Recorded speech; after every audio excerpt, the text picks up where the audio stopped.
Halo semua, balik sama gue Owen di channel FPL 62. Dan di video kali ini gue akan langsung aja membahas mengenai game week ke-9. Jadi jangan kemana-mana, tonton terus dan jangan lupa untuk subscribe.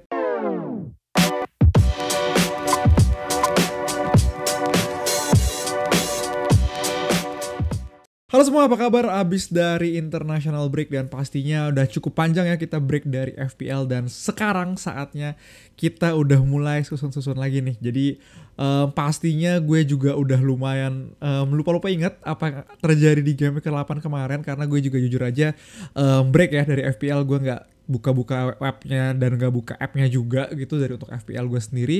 Dan pastinya gue akan review dulu game week ke-8 gue, dimana gue melakukan wildcard akhirnya di game week ke-8 gue kemarin. Dengan tim wildcard gue di sini mendapatkan 51 poin dan panah hijau untungnya, walaupun gak sebanyak itu gitu ya.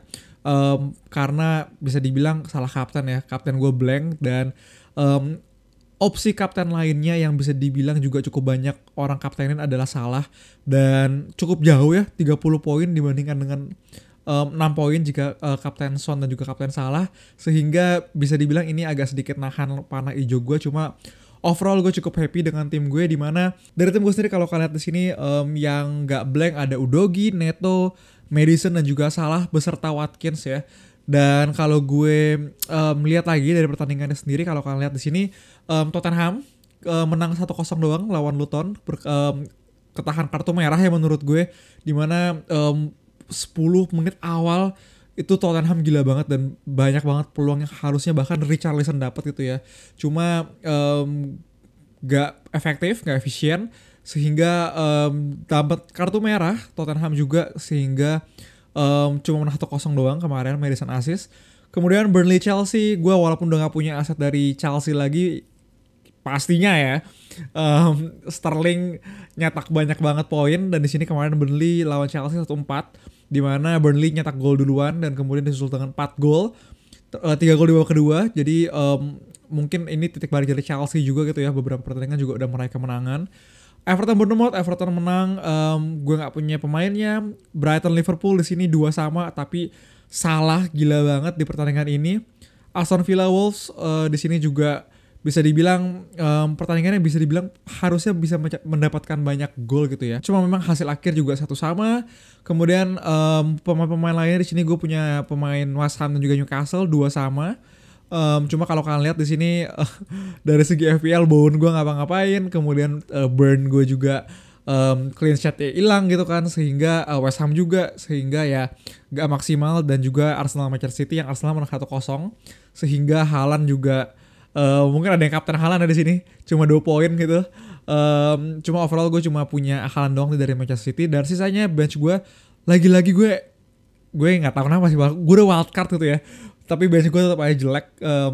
Sayangnya Lamptey cedera, Kabore gue nggak tahu kenapa dicadangin, walaupun sebelum gue wildcard kayaknya nggak pernah dicadangin ya Kabore ini. Dan juga Mubama yang emang budget enabler gue. Cuma seperti itu tim gue untuk game week ke-8 kemarin.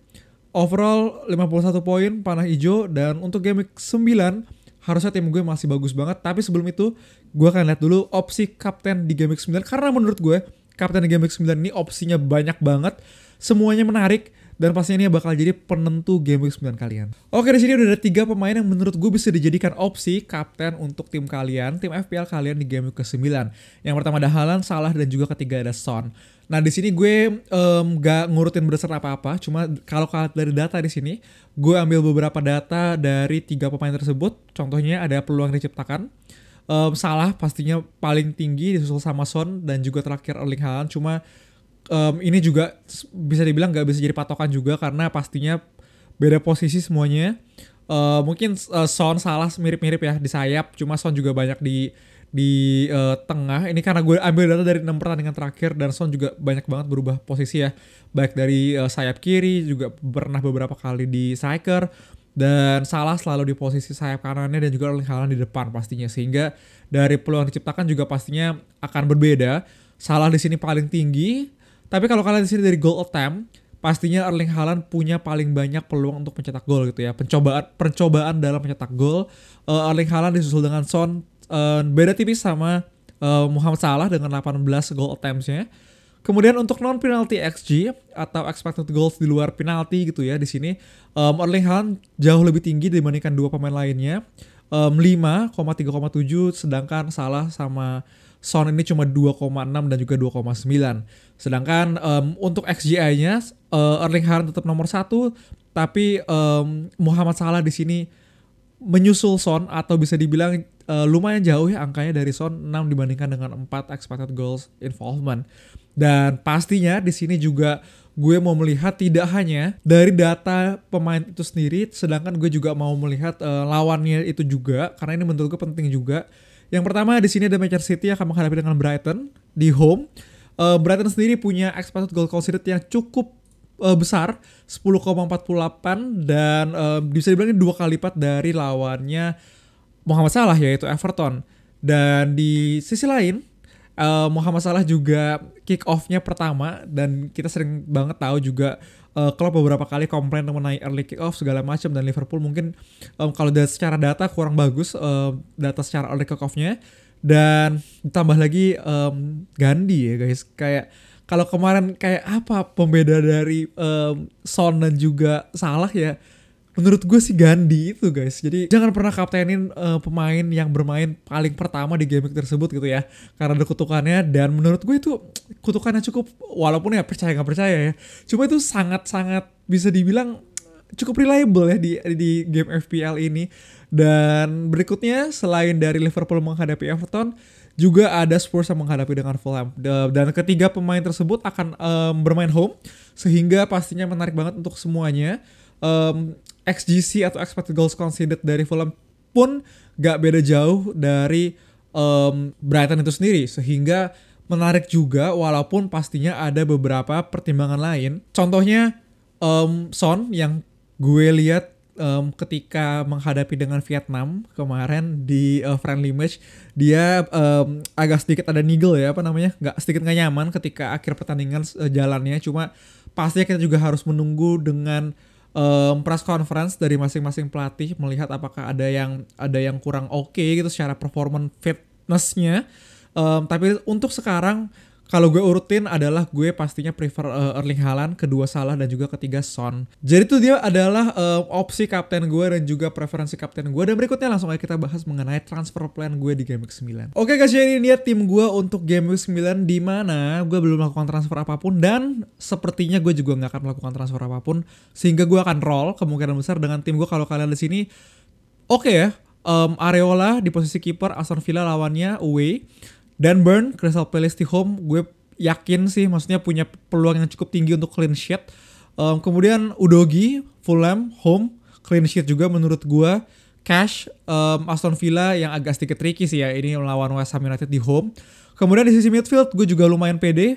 Pedro Neto gue melawan Bournemouth, Son, Maddison, Bowen, dan juga Salah. Kemudian Watkins dan juga Erling Haaland.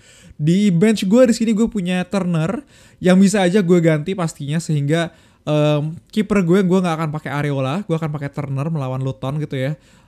Kemudian Kabore gue akan jadikan posisi bench pertama gue melawan Nottingham Forest. Lamte di sini masih cedera, dan juga Mubama yang kayaknya nggak bakal main anyway. Sehingga ini dia tim gue untuk game week ke-9, gue nggak melakukan transfer apapun. Cukup bisa dibilang gak heran ya, karena gue setelah baru aja melakukan wildcard, dan pastinya wildcard juga adalah beberapa pemain yang gue pingin hold dari sisi yang cukup panjang gitu kan di tim gue sendiri. Sehingga untuk game kali ini gue rencananya nggak akan melakukan transfer apapun, cukup bosen. Iya. Kemudian di posisi kapten di sini ada Erling Haaland. Vice kapten gue masih Son atau Salah sih. Cuma 90% gue akan kaptenin Haaland. Dan ya itu dia tim gue untuk Game Week 9. Pastinya tim final gue akan gue post di Instagram ataupun Twitter gue. Jadi pantengin terus aja sosial media gue di @fpl62_. Di situ gue akan update terus mengenai line up, atau bahkan gue pingin bikin semacam giveaway gitu ya, kayak seperti biasa tebak skor. Jadinya pantengin terus aja buat sosial media gue dan juga tim final gue untuk game week tersebut. Thank you semuanya udah nonton. Good luck buat game week 9. Walaupun game week ini bisa dibilang mungkin bagi gue membosankan, bagi kalian belum tentu. Ada yang mungkin wildcard. Komen aja di bawah atau di Twitter gue kalau kalian punya pertanyaan. Thank you semuanya. Dadah.